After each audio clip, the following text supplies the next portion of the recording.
It was raining again. Not the kind of storm that howls or crashes, just a steady, quiet drizzle tapping against the stone pathway leading to the townhouse.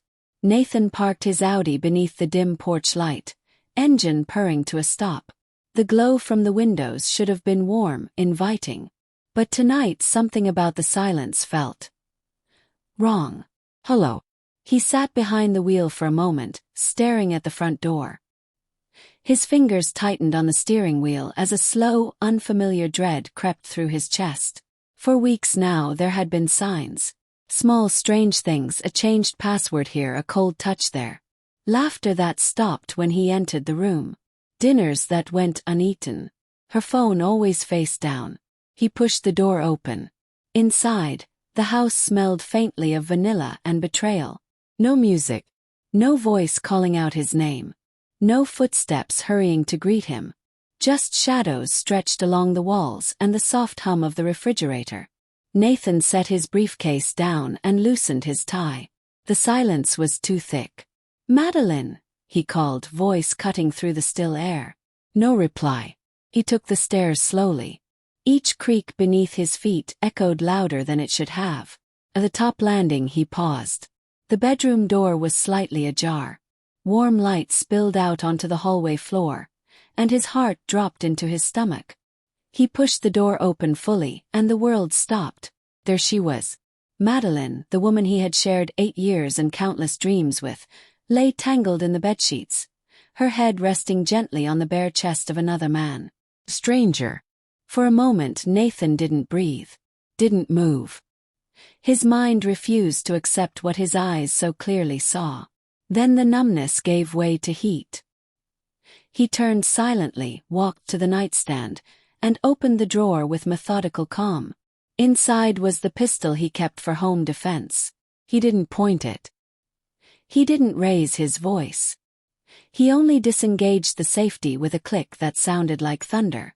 Then he walked to the bed and drove his foot into the mattress. The man startled awake, confusion turning to panic. But he never had the chance to speak. Nathan's fist connected with his jaw like a hammer. The man crumpled, groaning in pain as blood pooled in his mouth. Madeline screamed, clutching the sheets to her chest. "Nathan, please. It's not what you think." But his eyes were steel. His voice colder than the night rain outside. "You have 5 minutes to get him out of my house," he said, not yelling, just deadly calm. "After that, I won't be responsible for what happens next." She froze, trembling. The man staggered to his feet, grabbing his clothes as he limped toward the door. Nathan stood motionless, gun in hand, watching. Madeline tried again. "Nathan, I made a mistake. Please, we can fix this." He turned his back to her. "No," he said flatly. "You chose this. Now live with it." She packed in silence. He never looked at her again. The days that followed were empty. Not quiet empty. The kind of silence that makes your own heartbeat feel like an intruder. Nathan barely ate. He barely slept. The betrayal gnawed at him, but rage kept him upright. He could have been the grieving husband. But Nathan Mathers was not a man to fall apart. He was a tactician. A man who once spent 5 years outwitting global markets wasn't going to be undone by a lying wife and a half-naked parasite in his bed. He called a friend. Not a lawyer, *, but someone better. His old contact in security logistics. Within 72 hours, he had the full profile of the man from his bed. Name: Adrian Bellamy. Occupation: junior financial consultant. Ambitious. Broke. A trail of bad loans, sexual misconduct complaints, and one mistress too many. Nathan dug deeper. Then he turned his gaze to Madeline. He knew her patterns. Knew how she thought, how she lied. She wasn't reckless. She was strategic. Except this time, she underestimated the man she betrayed. Nathan began unspooling her web. He found the burner phone she used to text Adrian. Found the email trail. Found the hotel bookings under her maiden name. Then, he quietly froze the joint accounts, shifted assets into a private trust, and secured copies of everything he'd need for court. Revenge wasn't enough. This was about control. By the end of the month, Adrian lost his job, terminated after an anonymous tip and a forwarded file of his messages to several women in the office. Madeline's affair was exposed at her firm during an internal ethics review. Word spread. They tried to contact Nathan. He never answered. A year later, Nathan stood on the balcony of a Manhattan penthouse he now called home. Below, the city pulsed with energy. He raised a glass to the skyline, a quiet toast to his own resurrection. He didn't hate Madeline anymore. He didn't need to, because she had nothing left to take from him, and everything he'd rebuilt was stronger than what she destroyed. Madeline had always romanticized grand apologies, the kind found in old love letters, rainy airport reunions, and movies where everything is forgiven in one teary embrace. She fed off the nostalgia, the drama, and Nathan knew that, so he gave her exactly what she craved. Slowly, with calculated precision, he began to reel her back in. Thoughtful handwritten notes left on her windshield. Bouquets of her favorite lilies delivered on rainy mornings. Apologies crafted to sound heartfelt, but never too desperate. He played the long game, knowing she'd mistake the act for redemption. Then came the dinner. A candlelit table at the French restaurant where they'd once celebrated an anniversary. She wore the same deep blue dress she had that night years ago. Nathan smiled when she arrived, the perfect picture of warmth and affection. The waiter brought out a velvet box with dessert. Inside, the diamond necklace she once adored, stolen from her drawer during her affair, pawned by Adrian, quietly bought back by Nathan. Her eyes welled up. "You really mean this?" she whispered, voice trembling with emotion. Nathan reached across the table and held her hand gently.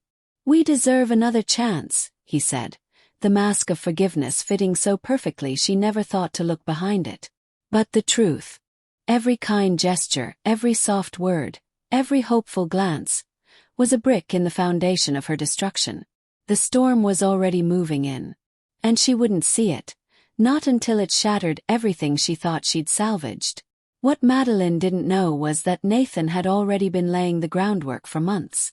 Adrian Bellamy, the man she risked everything for, was now under financial siege. Nathan had anonymously tipped a private investigator, feeding him evidence of Adrian's fraud, unpaid debts, and corporate theft. That same investigator passed the findings along to Adrian's creditors and employer. One domino after another began to fall. At first, Nathan had hesitated. The first tip he sent left his hands shaking, his throat dry. One wrong move could expose everything. And Adrian wasn't just some sleazy finance bro. He had connections, dangerous ones. But fear never ruled Nathan for long. Once he committed, he was relentless. And within weeks, Adrian's world imploded. Fired from his job. Blacklisted from the industry. Evicted. Bank accounts frozen. Whatever future he had imagined with Madeline now lay buried under court summons and debt collectors. And still Nathan wasn't done. He orchestrated what looked like a celebration, a grand gathering to honor fresh beginnings. He told Madeline it was for them, a public renewal of their bond. She beamed with anticipation, believing she'd won. That forgiveness was real. That the worst was behind her. The venue was stunning. Chandeliers shimmered. Champagne flowed. Guests, friends, colleagues, family, mingled, oblivious to the setup. As the evening reached its peak, Nathan took the stage. He gripped the microphone, his palms damp but his heart steady. Madeline sat near the front, smiling with expectation, completely unaware of what was coming. He cleared his throat. "Thank you all for being here tonight. This evening isn't just about celebrating a new chapter. It's about truth." Behind him, a large screen flickered to life.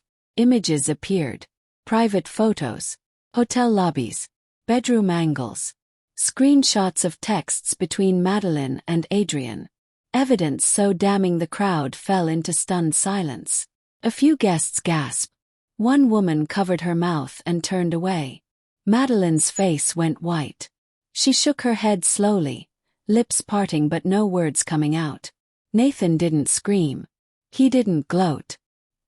He simply said, "Madeline, thank you for the clarity, for the betrayal. You taught me more than love ever could." Then to the room. "Enjoy the rest of your evening." And with that he walked off the stage. The fallout was swift. Nathan filed for divorce the following week. The townhouse was sold, the proceeds split, but Madeline saw none of her half. Her share was consumed by debts, legal fees, and court-ordered restitution from her failed lawsuit against Adrian.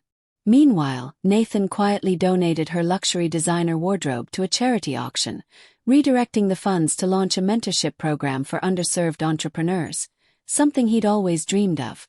Madeline tried to reach him. She sent long emails, called from unknown numbers, even showed up at his office, mascara streaked down her cheeks, clutching a tear-stained letter. He never read it. When sympathy didn't work, she turned to slander, whispered rumors to mutual friends, claimed he had cheated, but no one believed her. Her credibility had evaporated the night of the party. Adrian faded into obscurity, disgraced and forgotten, last seen trying to peddle crypto advice on a dying podcast no one listened to. But Nathan had one final move. He knew how much Madeline adored her rare art collection, pieces she had inherited, curated, and guarded like a dragon hoarding treasure. During the divorce, he maneuvered legally to have them appraised, seized, and auctioned off. The money, it went directly into expanding his mentorship program. Madeline, stripped of her home, her art, her status, lost her job shortly after. Another anonymous tip, carefully phrased and factually precise, landed on her employer's desk. A discreet internal investigation exposed policy violations. She was quietly dismissed. No farewell party. No severance. Now she lives in a cramped apartment outside the city. No friends left. No reputation intact. A ghost haunting the ruins of her old life. And Nathan. He stood once more on the balcony of his high-rise, the city lights flickering like stars at his feet. For the first time in years, his chest felt light. The bitterness was gone. So was the pain. This wasn't about revenge anymore. It had become something else, reclamation.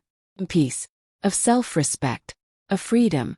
Because sometimes the most powerful closure comes not from destroying someone else, but from rebuilding yourself so well, they become irrelevant.